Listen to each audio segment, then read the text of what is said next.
કેનેડામાં પહોંચ્યા પછી કરોડપતિ કેવી રીતે બનવું? કેનેડામાં ગયા પછી સૌથી પહેલા તો તમારે કઈ ફિલ્ડમાં સ્ટડી કરવી છે અને નોકરી કરવી હોય તો કઈ ફિલ્ડમાં કરવી છે એ ચૂઝ કરવું પડશે. ત્યારબાદ ભારતથી જ તમારે પ્લાનિંગ શરૂ કરવું પડશે કે મેડિકલ અને આઈટી સેક્ટરમાં તમને જો આગળ વધવાનું મન હોય તો તમારા માટે કેનેડા હજી એ સારું છે. કેનેડા જઈને તમારે ડાયરેક્ટ જોબ અથવા સ્ટડી કરવા માટે શું કરવું જોઈએ એના ઉપર ડિપેન્ડ કરે છે કે પાર્ટ ટાઈમ નોકરી કરવી કે ફૂલ ટાઈમ. હવે કેનેડામાં જો અભ્યાસ કરવા તમે ગયા છો તો ત્યાં સ્ટડી પૂરી કર્યા પછી તમારે પોસ્ટ સ્ટડી વર્ક વિઝા પણ મળી જાય છે.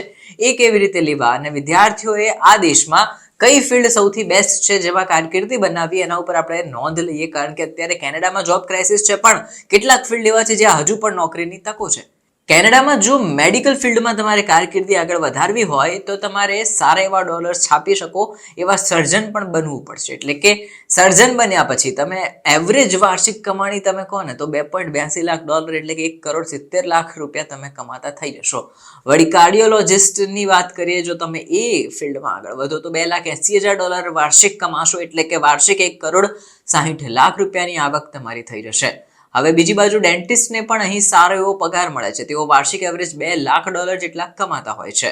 બીજી એવી ફિલ્ડ છે ફાઇનાન્શિયલ મેનેજર. કેનેડામાં ફાઇનાન્શિયલ મેનેજરની જોબમાં પણ સારી એવી સેલરી મળતી હોય છે.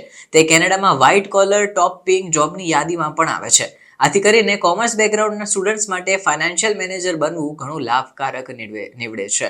અહીં આવા લોકોને એવરેજ વાર્ષિક સેલરી $96,000 એટલે કે 58 લાખ રૂપિયા આસપાસ મળતી હોય છે. એટલે કે જો તમે કોમર્સ ફિલ્ડથી છો તો તમારે ફાઇનાન્શિયલ મેનેજમેન્ટનો કોર્સ કર્યો હોય તો પણ ત્યાં તમે કરોડપતિ તો બની જશો 2-3 વર્ષની અંદર. હવે વકીલ અને સોફ્ટવેર ડેવલપરની પણ ત્યાં કારકિર્દી સારી છે. કેનેડામાં વકીલ અને સોફ્ટવેર ડેવલપરની ડિમાન્ડ સારી એવી છે, પરંતુ કેનેડામાં વકીલ બનવું હોય તો કાયદા પ્રમાણેના એના અલગ કોર્સ હશે એ કરવા પડશે તમારે. એટલું જ નહીં, ટેક્સથી લઈને ડિવોર્સ સુધીના તમામ કામ વકીલોને મળે છે. એમાં એમની એવરેજ સેલરી ઘણી સારી હોય છે. દર વર્ષે તે લોકો $1,45,000 થી $50,000 કમાતા હોય છે. એટલે કે વર્ષના તે 84 થી 90 લાખ રૂપિયા કમાઈ લેતા હોય છે. આની સાથે આઈટી કંપનીમાં પણ તમારે સારી એવી સેલરી મળતી હોય છે.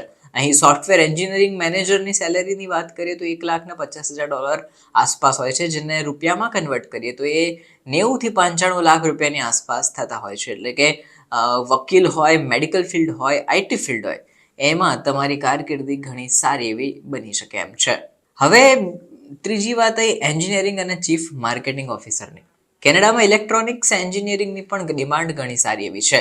તેઓ વાર્ષિક $90,000 થી $1,00,000 સુધી કમાઈ શકે એમ છે. એટલે કે એને રૂપિયામાં કન્વર્ટ કરીએ તો 54 થી 60 લાખ રૂપિયા પ્રતિ વર્ષ તેમને સેલરી મળતી હોય છે.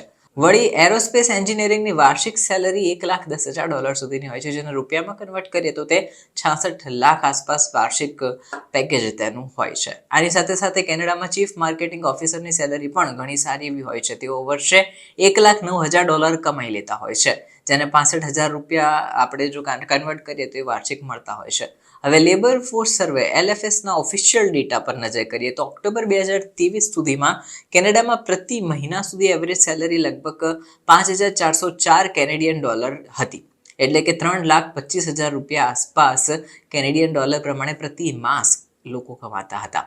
હવે કેનેડામાં કરિયર જો તમારે સેટ થઈ જાય તો તમારો ફાયદો જ છે, કારણ કે અહીં અત્યારની પરિસ્થિતિ થોડી અલગ છે, પરંતુ જો આ ફિલ્ડમાં કદાચ નોકરી મળી ગઈ તો ત્યાં તમારે ઘણા ઓછા સ્ટ્રગલ કરવા પડશે કમ્પેર ટુ અધર્સ. કારણ કે અત્યારે કેનેડામાં જોબ ક્રાઇસિસ છે, હાઉસિંગ ક્રાઇસિસ છે, મોંઘવારી કહેવાય ને કે પડ્યા પર પાટું મારે એવી છે. એટલે કે જોવા જઈએ તો પહેલાની જેમ કેનેડામાં સરળતાથી નોકરી તો નથી જ મળતી. કેનેડામાં તેમ છતાં પણ કેટલાક લોકો એવા છે જેમને પોસ્ટ સ્ટડી વર્ક વિઝા મળી પણ જતા હોય છે. જે વિદ્યાર્થીઓ જેન્યુઅનલી ટેલેન્ટેડ છે તેમને નોકરી મળી પણ જતી હોય છે. એવું નથી કે બધાને નોકરી નથી મળતી, પણ એવા કેટલાક પર્ટિક્યુલર ફિલ્ડ છે જે મેં ઉપરોક્ત જણાવ્યા એમાં તમને નોકરી મેળવવાની તકો થોડી વધી જાય છે, કારણ કે આ સ્કિલ બેઝ પોર્ટફોલિયો તમારો ડેવલપ થાય છે. એટલે કે જો તમે અહીં જોબ ક્રેક કરવામાં સફળ થયા તો પછી કેનેડામાં પણ તમારી કારકિર્દી અને જોબ સારી એવી મળી શકે એમ છે.